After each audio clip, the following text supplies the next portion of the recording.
In the present video, current electricity part 9, we will be studying applications of Kirchhoff's law to Wheatstone bridge and meter bridge.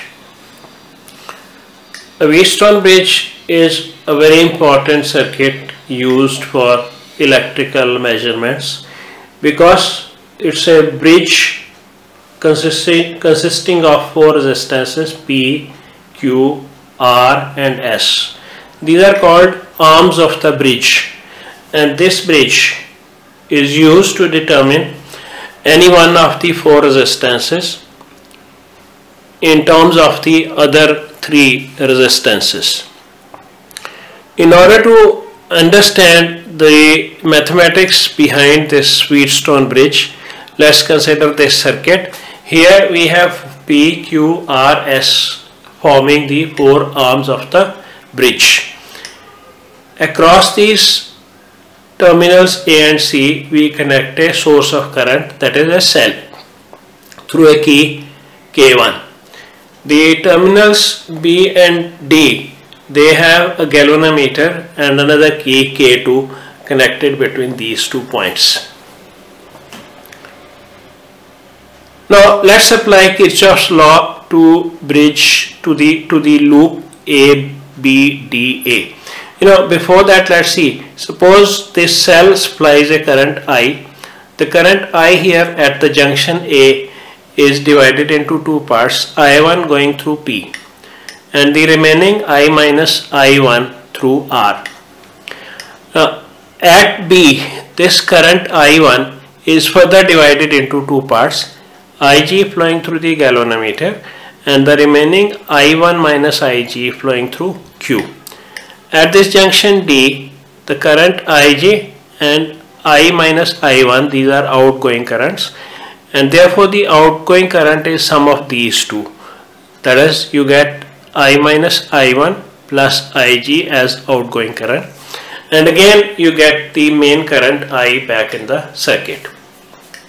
Now in this loop A, B, D, A, if you consider this part AB, the resistance is P and the current is I1.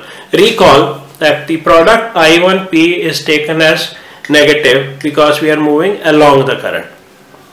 So here the loop rule application leads you to minus I1P minus IgG, where capital G is a symbol for galvanometer, and let it also denote the resistance offered by the galvanometer. So this again will be negative minus IgG along the current, and here you are against the current. So I minus I1R plus positive I minus I1R equal to 0. That's equation 1. Likewise in loop BCDB, here we are moving along the current. So you get a negative product minus I1 minus IgQ minus I1 minus Ig, that is current, into resistance Q, and here and in this resistance you are against the current, so positive products plus current I minus I1 plus Ig S plus IgG for this part equal to 0.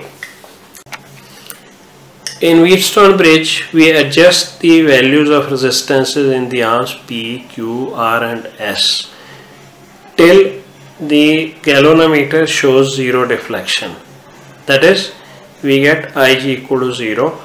In this case, the bridge is said to be balanced. And for the bridge to be balanced, we have Vb equal to Vd. That is, if B and D are at equal potential, no current will flow through the galvanometer. And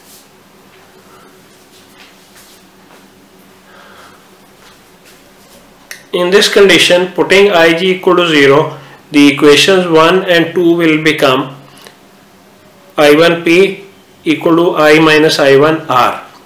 Similarly, if you put Ig equal to 0 in equation 2, you will get I1Q equal to I minus I1S.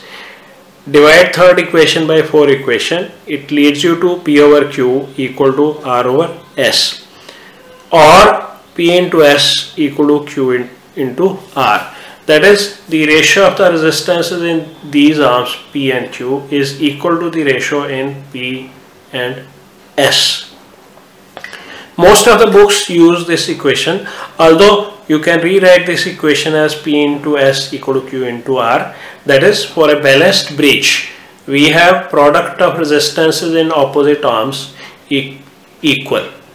That is, P into S opposite arm product equal to Q into R. I like this equation more. However, in most of the books you will find this as the condition for balance. Now, in order to determine a resistance, any unknown resistance, say Q is an unknown resistance, we prefer use of Wheatstone bridge because it is a null method. Null method means we use zero current through the galvanometer, and since we don't use any current in the galvanometer, the measurements are independent of resistance of galvanometer, the internal resistance of the battery, the voltmeter resistances and the ammeter resistances, which we otherwise use to measure an unknown resistance. They do not affect our measurements. So Wheatstone bridge gives us accurate measurement of a resistance. In the next part of the lesson, we will study meter bridge or slide wire bridge, which is practical form of Wheatstone bridge. You know, Wheatstone bridge needs 4 arms, P, Q, R and S. We achieve here with the help of a meter bridge. And before we go to study the application of the bridge, a few words about its construction. You have a wooden board, and on this wooden board we have a 1 meter long wire connected between A and C. This wire should have a uniform area of cross section A and is preferably made of manganese or constantan, because these are the materials having low value of temperature coefficient of resistance. Then we have these thick copper or brass strips. Here again this is a copper or brass strip, this is again copper and brass strip. We have 2 gaps here, left gap, right gap. This is one arm of the bridge, this is another arm of the bridge, and this wire AC is divided into 2 parts by this sliding contact. So AD is one arm, third arm, and DC is the 4th arm. We can use this slide wire bridge to determine an unknown resistance, to find an unknown resistance, say X. The unknown resistance is connected here in the right gap, and here we have a resistance box with which we can introduce any desired value, suitable value of the resistance. What we do is we connect the source of current here AC. If you can compare this. This is AD, the side R. This is the second arm, the third arm and the 4th arm. And this is sliding contact D. You can move anywhere between A and C. We adjust the position of D so that there is no current flowing through the galvanometer. Now, applying Wheatstone bridge condition, you get R over X, this arm divided by this arm, equal to resistance of AD to resistance of DC. That is, this you can take as P over Q, P over Q. Now P is resistance of AD and Q is resistance of DC. Resistance in terms of length and area, we write rho L over A. Take AD as L centimeter, then DC will be 100 minus L centimeter, because the entire length AC is 1 meter or 100 centimeter. Writing the resistances of these arms in terms of the resistivity, length and area, you get this equation. So rho and A being common in numerator and denominator cancel out, you get L over 100 minus L. That is, R over X equal to L over 100 minus L, which implies cross multiplication. Simple cross multiplication gives you X equal to R into 100 minus L over L. So this is a method which helps you to find an unknown resistance which you have connected in the right arm gap of the bridge. Now, the experiment can further be used to find the resistivity of material of a conductor. For the purpose, this resistance X is replaced by a wire of the material whose resistivity we wish to find out. We find out X as in this method, and then we measure the length of the wire connected here. Let's take it as L and area of cross section as A. So you'll get X equal to rho L over area, which is pi r square, leading you to the equation rho equal to X into pi r square over L. So this is how you can get the value of resistivity of material of the wire.